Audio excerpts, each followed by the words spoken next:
साथियों नमस्कार। मैं आर के अमोल 24 चैनल पर आपका हार्दिक स्वागत है। आज मैं वक्फ बिल के बारे में आपसे चर्चा करूंगा।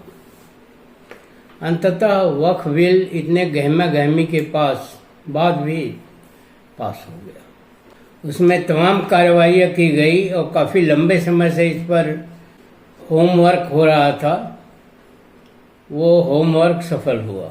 जेपीसी बनी, बिल लाया गया, सोचा गया उसके पहले कि क्या जो है खुराफात करनी है, फिर उसे बिल लाया गया, फिर जेपीसी बनी, फिर जेपीसी में भी जो कुछ भी हुआ वो आपको मालूम है, और फिर अंततः बिल जो है लोकसभा में लाया गया, वहाँ पास हुआ, और राज्यसभा में लाया गया, वहाँ पास हुआ। तमाम बहस मुबाहिसे के बाद भी बिल जो है पास हुआ, क्योंकि बिल पास होना कोई उपलब्धि नहीं है,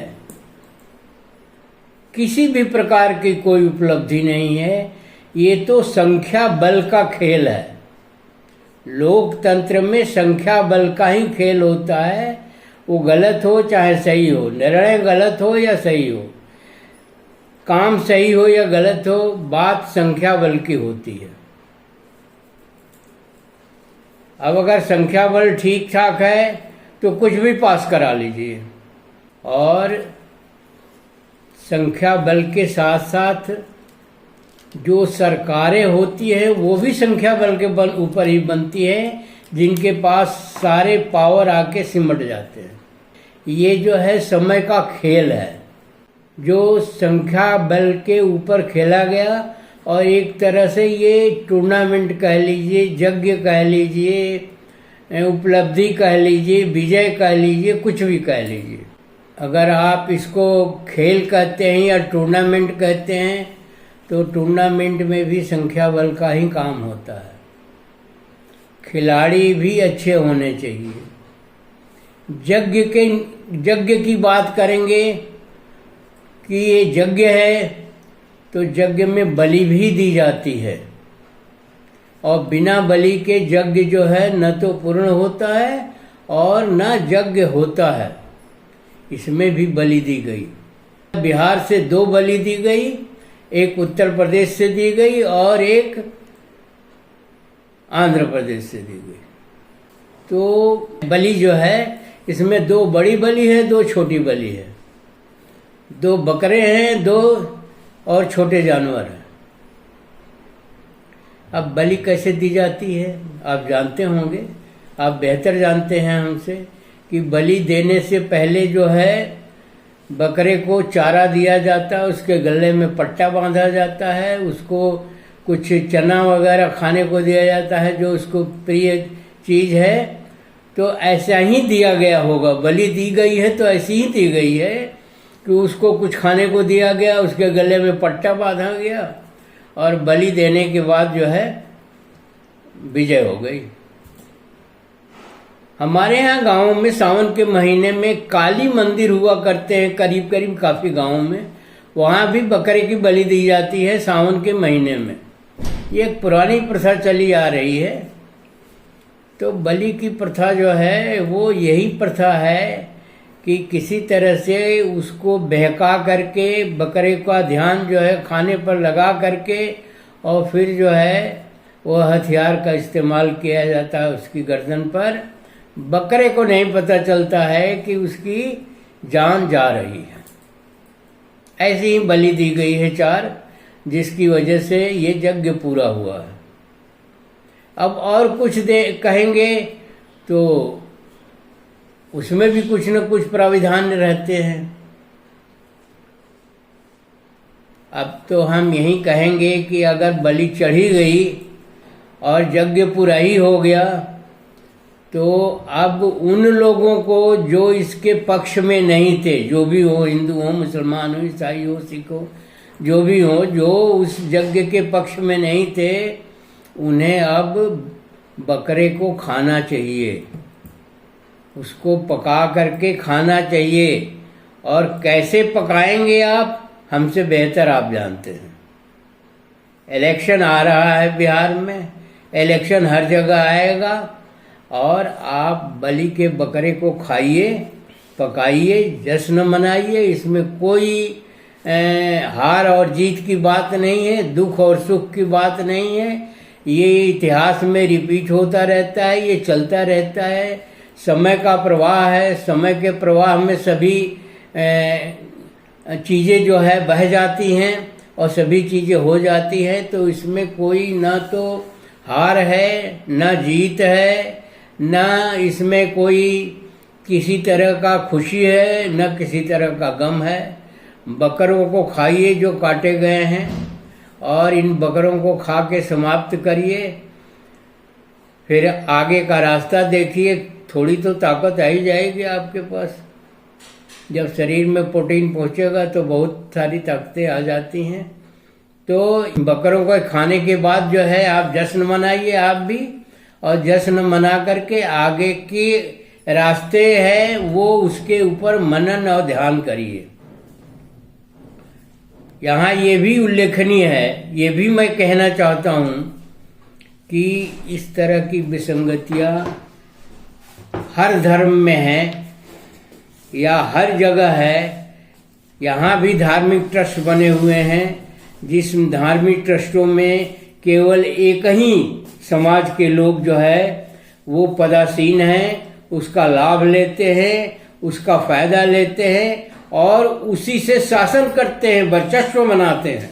उसके ऊपर न सरकारों का ध्यान है, न विधायिका का ध्यान है, न किसी का ध्यान नहीं है, न सुप्रीम कोर्ट का ध्यान है, नहीं किसी जुडिशियल का ध्यान है, किसी भी संस्था का जो है, नहीं मीडिया का ध्यान है, किसी भी संस्था का ध्यान नहीं है कि ऐसा क्यों है कि मंदिरों के ट्रस्ट में या धार्मिक स्थलों के ट्रस्ट में केवल एक ही वर्ग के लोग जो है पदासीन हैं, उसका लाभ ले रहे हैं, उसका मौज ले रहे हैं और उसी के द्वारा शासन भी कर रहे हैं। वहाँ भी अपार संपत्ति है और उन ट्रस्टों की संख्या भी बहुत ज़्यादा है। कहीं कहीं तो करोड़ों का खेल होता है, अरबों का खेल होता है, सामान, ज्वेलरी, सोने और चांदियों का खेल होता है। ऐसी स्थिति में समाज का अध्ययन जरूरी है।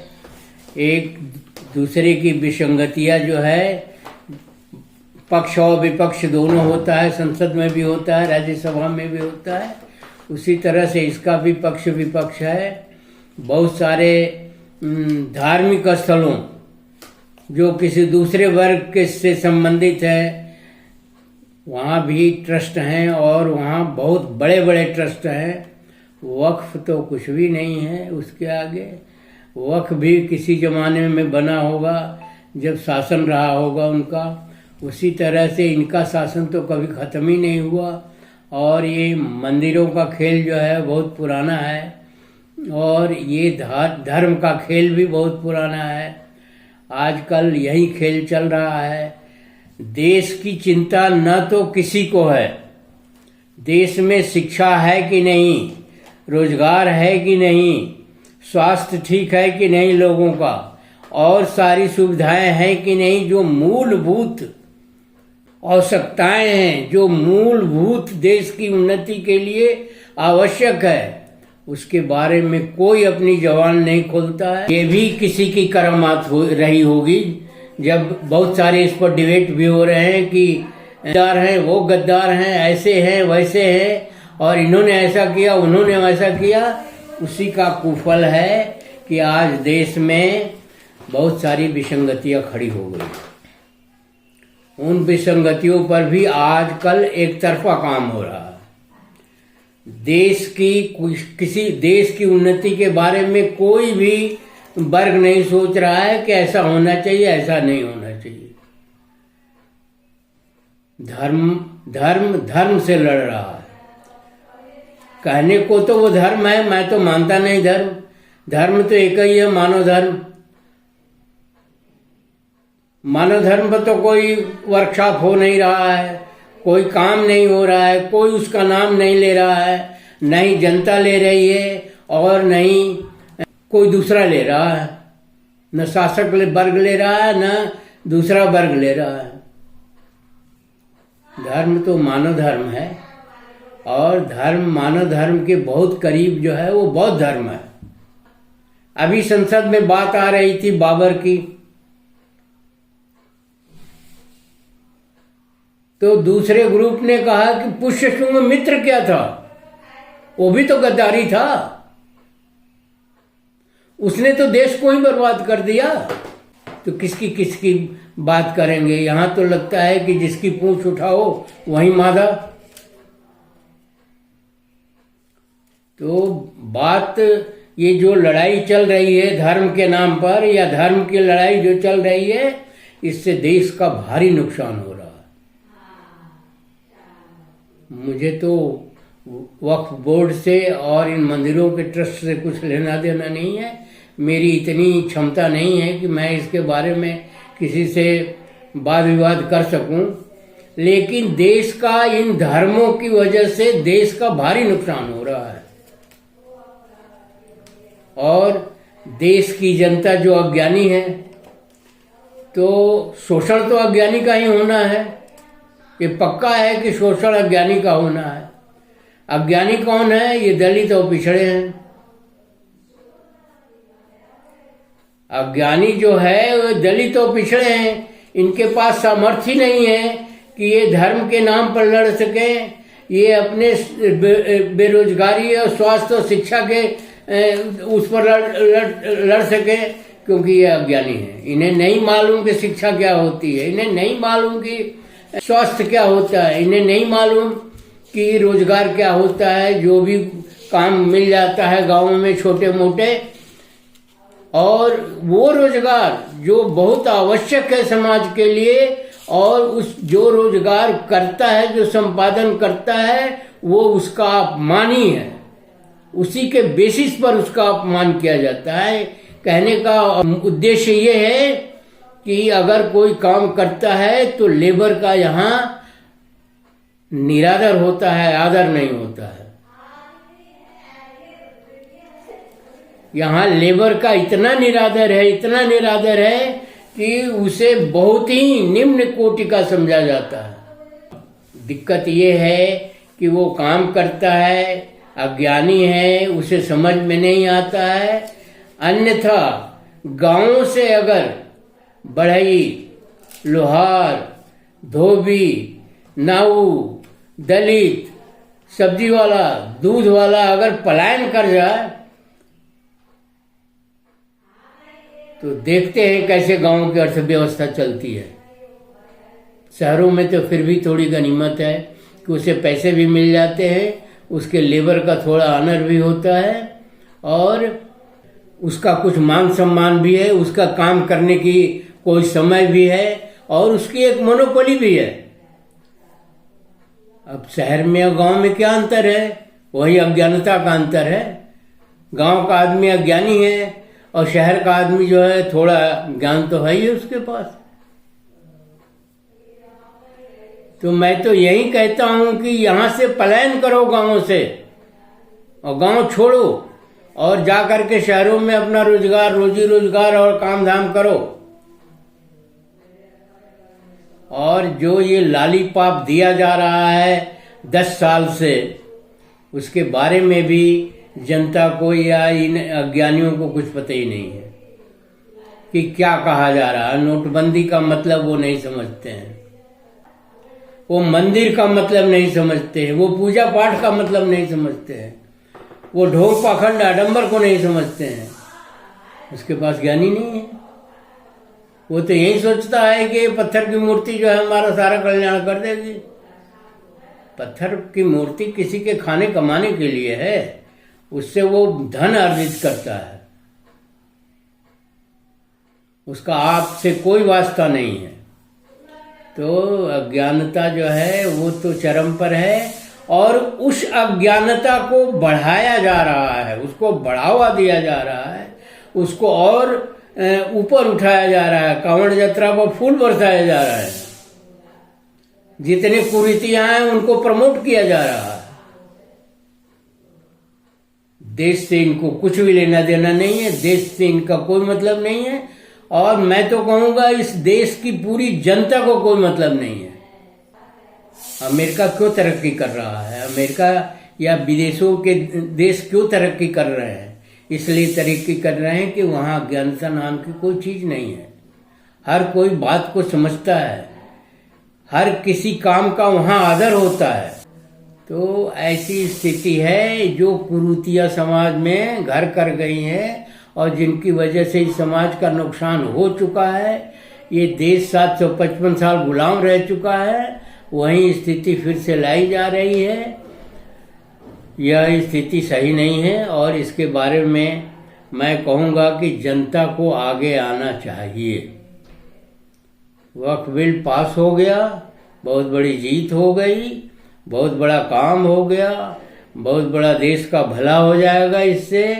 लेकिन दूसरे धर्म में अगर कुछ भी हो रहा है तो उसकी तरफ हमें नहीं देखना है, हमें नहीं सुनना है, हमें नहीं जानना है। लेकिन एक ऐसा शहर है इसी उत्तर प्रदेश में, और जिसके मतलब बहुत बड़ी कॉलोनी में पार्क हैं बहुत ज़्यादा। उत्तर प्रदेश को पार्कों का शहर कहा जाता है। एक राजधानी के पार्क हैं, हर पार्क में एक मंदिर है और किसी किसी पार्क में 2-2 मंदिर हैं। क्या इतने पूजा करने वाले लोग हैं? वो पार्कों का मंदिर किसी का निजी है, उसमें जो चढ़ावा चढ़ता है वो निजी है। उनकी सोसाइटियां बननी चाहिए, उनका एक संगठन बनना चाहिए और वो उसका अकाउंट खोलना चाहिए बैंकों में और उसमें जमा होना चाहिए। उसकी एक कमेटी बनना चाहिए और जनता के भले के लिए काम होना चाहिए। तो ऐसा कुछ भी नहीं है। आज जो है नियम कानून या संविधान से शासन नहीं किया जा रहा है, लाठी से शासन किया जा रहा है। और ये ऐसी स्थिति पहले भी थी और पहले भी रही है कि शासन जो है नियम कानून से नहीं किए जा रहे हैं, लाठी से किया जा रहा है। और नियम कानून तो बहुत बाद में लिया जा रहा है। बुलडोजर से जमीन ध्वस्त हो गई, किसी की ध्वस्त हो गई। जाते जाते मामला 4-5 साल लग गया और कोर्ट ने भी कहा तो वो भी आधा अधूरा आदेश हो, उसको भी कोई नहीं मानेगा। जहां आदमी आत्मबल खो देता है, जहां आदमी बेईमान हो जाता है, जहां आदमी पथभ्रष्ट हो जाता है, वहां कोई नियम कानून काम नहीं करता है। तो मैं तो यही कहूंगा कि आज नियम कानून से नहीं, लाठी के बल पर जो है राज किया जा रहा है। वरना ये ठोको और बुलडोजर और ये और वो दुनिया भर की चीजें जो है ये नहीं होता और पॉजिटिविटी लाई जाती और शिक्षा, स्वास्थ्य और रोजगार पर ध्यान दिया जाता, उस पर कोई बात नहीं होती है। इसी के साथ वीडियो समाप्त भी करते हैं और दलितों पिछड़ों से ये निवेदन करते हैं, हालांकि उनके पास ज्ञानी नहीं है, लेकिन फिर भी कुछ लोग तो हैं जो ये है कि उनको देखना चाहिए कि क्या सही हो रहा है और क्या गलत हो रहा है। एक दिन उनके ऊपर भी बात आएगी, आ चुकी है और आ रही है और आएगी। ऐसे दलित और पिछड़े नहीं बने हैं, उनके साथ कहीं न कहीं अत्याचार हुआ है, उनके साथ लाठी से प्रहार हुआ है, उनको दबाया गया है, उनको क्रश किया गया है। फिर भी दलित और ये जो पिछड़े हैं ये जाग नहीं रहे हैं, इनकी संख्या ज़्यादा है। इनको देश की चिंता होनी चाहिए और ये कुछ पैसों के लालच में, कुछ चीज़ों के लालच में, अज्ञानता में ऐसी सरकारें बनाते हैं जो मनमानी काम करती हैं, किसी की भी सरकार हो। और मैं बार बार कहता हूं, अगर आपके पास वोट का अधिकार, आप यही नहीं समझ पाते हैं कि मेरे पास वोट का अधिकार किस लिए है। फिर भी मैं यही निवेदन करूंगा कि आप इस चीज को समझिए इस चीज पर मनन करिए, चिंतन करिए, लोगों से पूछिए, लोगों को से जानकारी प्राप्त करिए और देश के हित में काम करिए। ये आपका हित की बात नहीं मैं कर रहा हूं, देश के हित की बात कर रहा हूं। वीडियो का अच्छी तरह से मनन करिए, पढ़िए, समझिए, चिंतन करिए। मुझे भी कमेंट बॉक्स में बताइए कि क्या सही है और क्या गलत है। वीडियो को लाइक, शेयर और सब्सक्राइब करना न भूलें। धन्यवाद। जय भारत, जय संविधान, जय भीम, जय नेहरू।